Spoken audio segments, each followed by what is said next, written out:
जय श्री कृष्णा। राधे राधे भगतजनों, आज हम उत्पन्ना एकादशी की व्रत कथा सुनेंगे। अगहन अर्थात मार्गशीर्ष कृष्ण पक्ष की एकादशी को उत्पन्ना एकादशी कहा जाता है। इस वर्ष यह दिन मंगलवार 30 नवंबर 2021 को पड़ रहा है।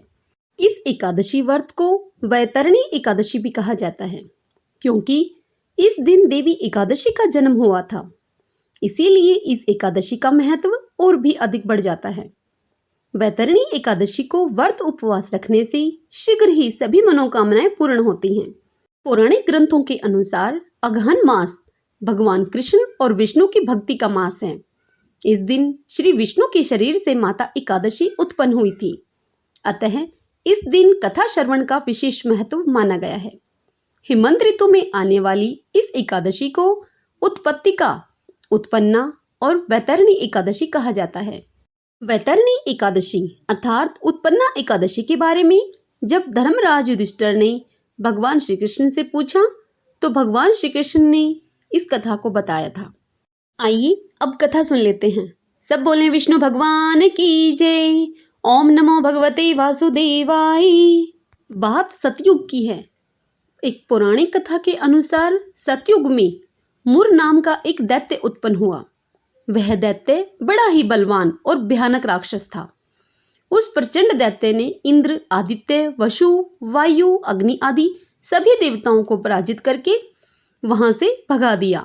तब इंद्र सहित सभी देवताओं ने भयभीत होकर भगवान शिव से आकर सारा वृत्तांत कहा और सभी देवता बोले कि हे कैलाशपति, मुर दैत्य से भयभीत होकर सब देवता मृत्युलोक में फिर रहे हैं।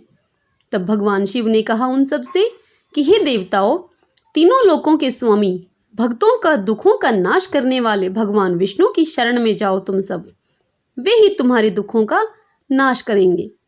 शिव जी के ऐसे वचनों को सुनकर सभी देवता क्षीर सागर में भगवान विष्णु के पास जा पहुंचे। वहां भगवान को शयन करते हुए देखकर सभी देवता हाथ जोड़कर उनकी स्तुति करने लगे और कहने लगे कि हे देवताओं के द्वारा स्तुति करने योग्य भगवान विष्णु, आपको हमारा बारंबार नमस्कार है। देवताओं की रक्षा करने वाले मधुसूदन, आपको हमारा नमस्कार है। आप हमारी रक्षा करें। दैत्यों से भयभीत होकर हम सब आपकी शरण में आए हैं। तत्पश्चात देवता कहने लगे कि हे भगवान विष्णु, आप इस संसार के कर्ता, माता पिता, उत्पत्ति और पालन करता और संहार करने वाले भी आप ही हैं। सबको शांति प्रदान करने वाले हैं आप। आकाश और पाताल भी आप ही हैं। सबके पितामह ब्रह्मा, सूर्य, चंद्र, अग्नि, सामग्री, होम, आहुति, मंत्र, तंत्र, जप, यजमान, यज्ञ, क्रम, कर्ता, भोगता भी आप ही हैं। आप सर्वव्यापक हैं। आपके सिवा तीनों लोकों में चर तथा अचर कुछ भी नहीं है। हे भगवान, दैत्यों ने हमको जीतकर स्वर्ग से भ्रष्ट कर दिया है और हम सब देवता इधर उधर भागे भागे मारे मारे फिर रहे हैं। आप उन दैत्यों से हम सबकी रक्षा करें। इंद्र के ऐसे वचनों को सुनकर भगवान विष्णु कहने लगे कि हे इंद्र, ऐसा मायावी दैत्य कौन है वह जिसने सब देवताओं को जीत लिया है? उसका नाम क्या है? उसमें कितना बल है और किसके आश्रय में है वह दैत्य तथा उसका स्थान कहाँ है? यह सब मुझसे कहो तुम। भगवान विष्णु के ऐसे वचनों को सुनकर देवताओं के राजा इंद्र बोले कि हे भगवान, प्राचीन समय में एक नाड़ी जंग नामक एक राक्षस था। उसके महापराक्रमी और लोक विख्यात मुर नामक एक पुत्र हुआ। उस राक्षस की चंद्रावती नाम की एक नगरी है। उसी ने सब देवताओं को स्वर्ग से निकालकर वहां अपना अधिकार जमा लिया है। उसने इंद्र, अग्नि, वरुण, यम, वायु, ईश, चंद्रमा, नृत्य आदि सभी के स्थान पर अपना अधिकार कर लिया है। सूर्य बनकर वह स्वयं ही प्रकाश करता है और वह स्वयं ही मेघ बनकर बैठा है और सबसे अजेय है। हे असुर निकंदन, हे भगवान विष्णु, उस दुष्ट को मारकर देवताओं को अजय बनाइए। देवताओं के ऐसे वचन सुनकर भगवान विष्णु ने कहा कि हे देवताओं, मैं शीघ्र ही उसका संहार करूंगा। तुम चंद्रावती नगरी जाओ। और इस प्रकार कहकर भगवान विष्णु सहित सभी देवताओं ने चंद्रावती नगरी की ओर प्रस्थान कर दिया। उस समय दैत्यमुर सेना के सहित युद्ध भूमि में गरज रहा था।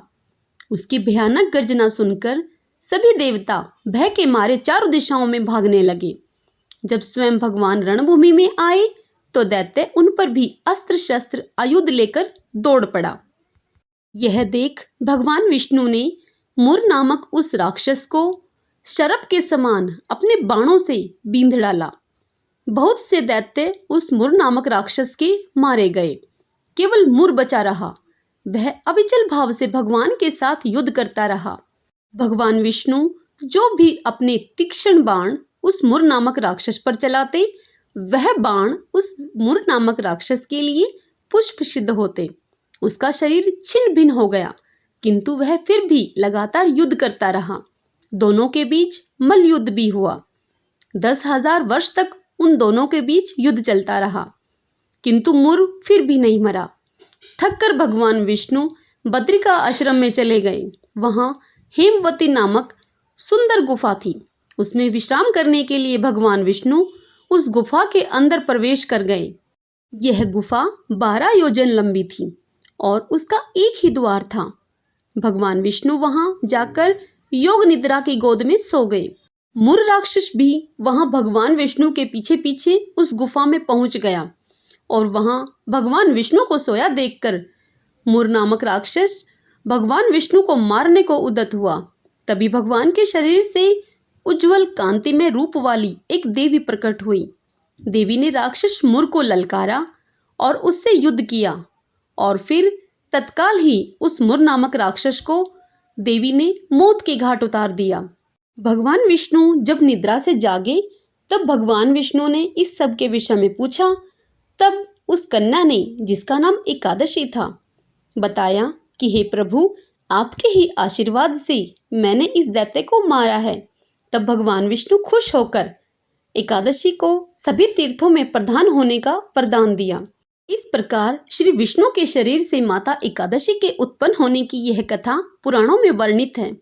इस एकादशी के दिन त्रिस्पर्शा यानी कि जिसमें एकादशी, द्वादशी और त्रयोदशी तिथि भी हो, वह बड़ी शुभ मानी जाती है। इसलिए इस दिन एकादशी का व्रत रखने से 100 एकादशियों के व्रत करने का फल मिलता है। सब बोले विष्णु भगवान की जय। ओम नमो भगवते वासुदेवाय। भगतजनों, यदि आपको मेरे द्वारा सुनाई गई यह उत्पन्ना एकादशी की व्रत कथा आपको पसंद आई है, आपके लिए उपयोगी है, तो इस वीडियो को लाइक करें, शेयर करें और यदि चैनल पर आप पहली बार आए हैं तो इस चैनल श्री कृष्ण दीवानी को सब्सक्राइब कर लीजिएगा। बेल आइकन वाला बटन भी प्रेस कर लीजिएगा। जय श्री कृष्णा। राधे राधे।